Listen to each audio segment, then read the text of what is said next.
Hello student, कैसे हो आप सब। आज हम स्टार्ट करेंगे chapter number first, class 10th वास्तविक संख्याएं। ठीक है, आज हम उसके कुछ फॉर्मूले के बारे में डिस्कस करेंगे। ठीक है, जैसे कि आपको दिखाई दे रहा है क्लास 10th के चैप्टर में वास्तविक संख्याएं सबसे पहली इकाई है जिसे विभिन्न प्रकार के फॉर्मूले का प्रयोग होता है। तो इस प्रकार है, ठीक है ना। यानी कि क्लास 10th के जो गणित के जो चैप्टर में वास्तविक संख्याएं हैं वो सबसे पहला चैप्टर है जिससे विभिन्न प्रकार के फॉर्मूले का प्रयोग होता है, जो इस प्रकार है। ठीक है, क्या है सबसे पहला, जैसे हमारा परिमेय संख्याएं है पहला टॉपिक। ठीक है, क्या है परिमेय संख्याएं, वह संख्या जो पी अपॉन क्यू के फॉर्म में होती है। यानी कि पी अपॉन क्यू, यानी कि पी अपॉन क्यू, जैसे कि 2/3 और 1/2 या 1/2 या 2/3। ठीक है, यानी कि जो अपॉन पी अपॉन क्यू की फॉर्म में होती है, ठीक है, या पी अपॉन क्यू के रूप में लिखा जाता है, उसे परिमेय संख्याएं कहते हैं। जहां पी तथा क्यू पूर्णांक है, क्यू बराबर 0 नहीं हो सकता है। ठीक है, नॉट इक्वल है, बिल्कुल ठीक है ना। अर्थात पी और क्यू दोनों पूर्णांक हो लेकिन क्यू कभी शून्य ना हो।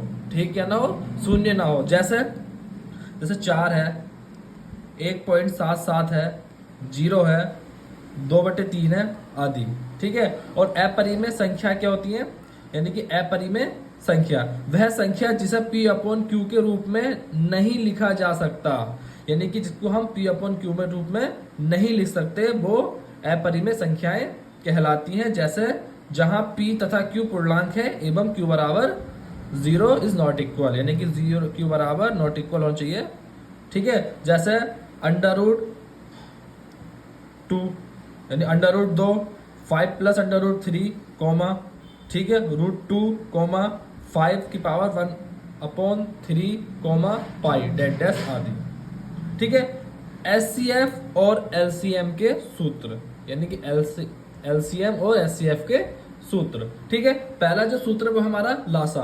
तो लासा का जो फॉर्मूला होता है वो होता है पहली संख्या गुणा दूसरी संख्या और डिवाइडेड, यानी कि भाग एचसीएफ।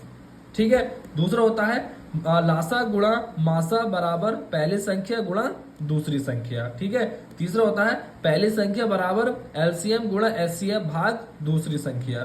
ठीक है, और मासा होता है पहली संख्या गुणा दूसरी संख्या भाग एलसीएम होता है। ठीक है, और दूसरी संख्या का जो फॉर्मूला होता है वो होता है एलसीएम गुणा एचसीएफ भाग पहली संख्या। ठीक है, इसके बाद आता है यूक्लिड विभाज्य प्रमेय का, यानी कि यूक्लिड विभाजन प्रमेय। दो धनात्मक पूर्णांक ए और बी दिए हो तो ऐसी अद्वितीय पूर्णांक संख्याएं क्यू और आर विद्यमान होंगे। जैसे ए बराबर वी क्यू प्लस आर हो तो, ठीक है, तो यानी कि ये हो जाएगा आर बी है। यानी कि जो दो पूर्णांक हैं ए और बी दिए हो तब अद्वितीय पूर्णांक जो होगा क्यू और आर का वो होगा ए बराबर वी क्यू प्लस आर।